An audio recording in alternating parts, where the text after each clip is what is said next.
चक्क पोलिसांवर करत होता हमला. पोलिसांनी केली गोळीबार. मलकापूर येथील घटना. बुलढाणा जिल्ह्यातील मलकापूर शहरात दिनांक 31 ऑगस्ट शनिवारी पोलिसांवर एका अट्टल गुन्हेगारांकडून हल्ला करण्याची घटना समोर आली आहे. मिळालेल्या माहितीनुसार मलकापूर शहरात मनोज सिकंदर सिंग टाक राहणार म्हाडा कॉलनी येथे त्यांच्या शेजारी राहणाऱ्या लोकांना मारहाण करत होता. याची माहिती मलकापूर शहर पोलिसांना मिळताच पोलीस घटनास्थळी दाखल झाले. मारहाण झालेल्या लोकांना विचारपूस केली असता तो तेथून फरार झाल्याची माहिती पोलिसांना मिळाली. मात्र पोलिसांनी शोध घेतला असता आरोपी मनोज सिंग टाक हा झाडाझुडपातून हातात धारदार लोखंडी तलवार घेऊन धावत येताना पोलिसांना दिसला. तसेच त्याने पोलीस उपनिरीक्षक सुनील घुसड यांच्यावर तलवारीने हल्ला करण्याचा प्रयत्न केला. मात्र त्यांनी अक्कल लढवत तो वार हुकवला.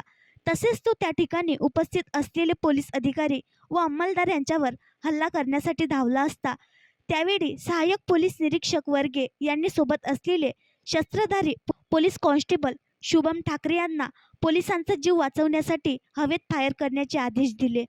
दिलेल्या आदेशाचे पालन करत ठाकरे यांनी 2 गोळ्या हवेत फायर केल्या. तसेच आरोपी हा चवताळून पोलिसांच्या मागे लागल्याने पोलिसांनी एक फायरिंग आरोपीच्या दिशेने केली. मात्र आरोपीने सुद्धा फायरिंगचा वार चुकवत व अंधाराचा फायदा घेत झाडाझुडपातून पसार होण्यास यशस्वी झाला आहे. फरार आरोपीचा शोध घेतला असता आरोपी मनोज सिंग टाक हा मिळून आला नाही.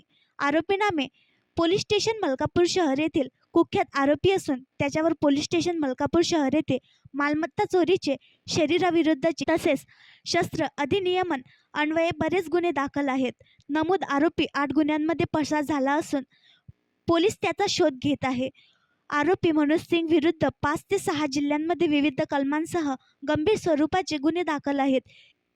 या प्रकरणी पोलीस उपनिरीक्षक सुनील घुसडे यांनी दिलेल्या फिर्यादीवरून पोलिसांनी कुख्यात आरोपी मनोज सिंग विरुद्ध अपराध नंबर 434/2024 कलम 109, 132, 125, 121 ए, 131 BNS सह कलम 4 25 आर्म ॲक्ट 3 25 ॲक्ट प्रमाणे पोलीस स्टेशन मलकापूर शहर येथे गुन्हा दाखल केला असून घटनेचा पुढील तपास पोलीस निरीक्षक गणेश गिरी यांच्या मार्गदर्शनाखाली मलकापूर पोलीस करीत आहे.